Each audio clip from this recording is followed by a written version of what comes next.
c'est jeudi. Nous sommes de retour à Paris. Aujourd'hui, je vous emmène au Louvre, un ancien palais royal devenu le plus grand musée de Paris et l'un des plus importants du monde.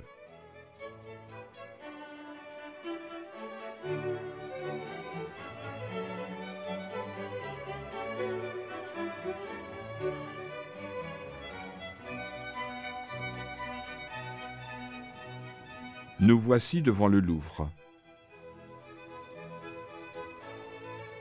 Admirez cette belle pyramide, faite d'environ 700 vitres.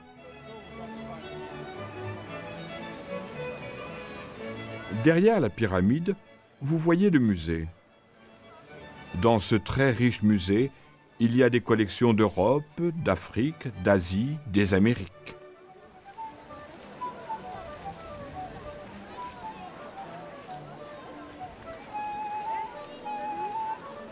Pour visiter le musée, entrons dans la pyramide.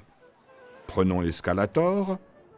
Nous sommes maintenant sous la pyramide, au carrousel.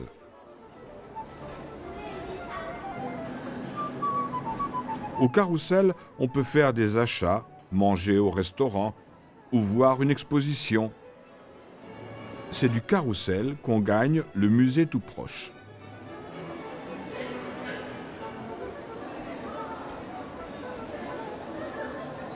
Dans le musée, on voit 1000 merveilles, comme la Joconde, le fameux tableau de Léonard de Vinci, ou la liberté guidant le peuple, le tableau d'Eugène Delacroix, symbole de la démocratie et de la République française. On y voit aussi des statues grecques, comme les célèbres Vénus de Milo et Victoire de Samothrace.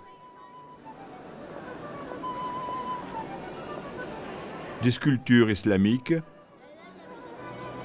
des statues égyptiennes et beaucoup d'autres chefs-d'œuvre du monde entier.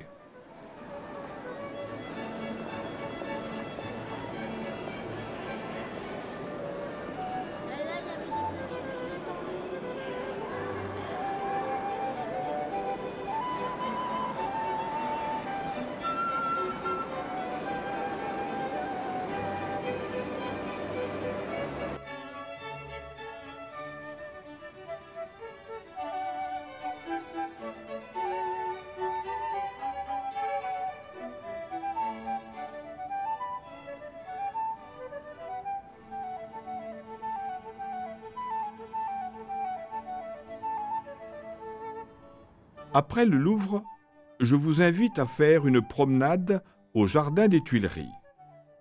Pourquoi ce nom? Parce qu'il y a très longtemps, il y avait ici une fabrique de tuiles.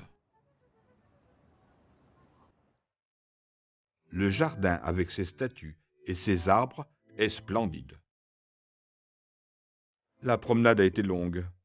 Faisons comme ces jeunes gens et reposons-nous un instant avant d'aller au Pont des Arts.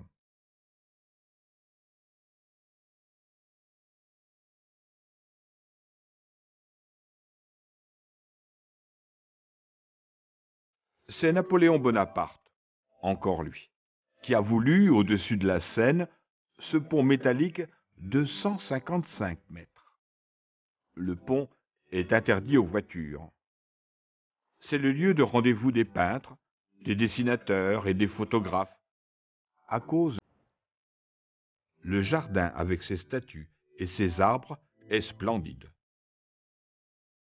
La promenade a été longue. Faisons comme ces jeunes gens et reposons-nous un instant avant d'aller au Pont des Arts.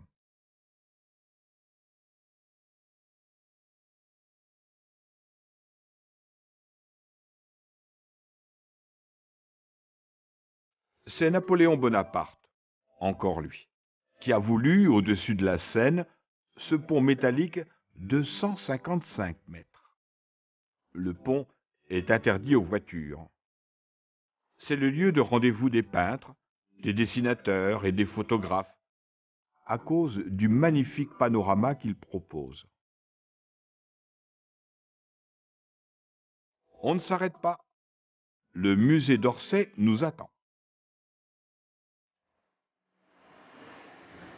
Le musée d'Orsay était avant une gare. Des trains partaient pour toute la France. Ici, vous voyez inscrit Orléans. C'est de là que partait le train pour Orléans, une ville située à 112 km de Paris. Nous arrivons au musée. Devant l'entrée, un splendide éléphant et un énorme rhinocéros. Il semble garder le musée. Près de l'éléphant, une grande reproduction. Vincent van Gogh, le célèbre peintre hollandais, nous accueille. Surprise!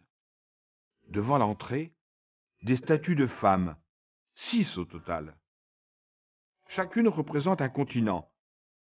Ici, vous voyez l'Europe, l'Asie et l'Afrique.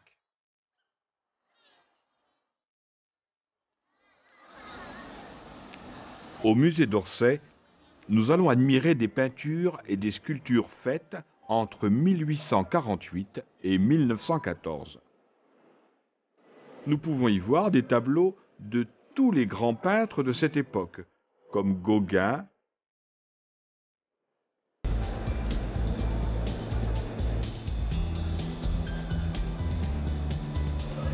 quelle richesse!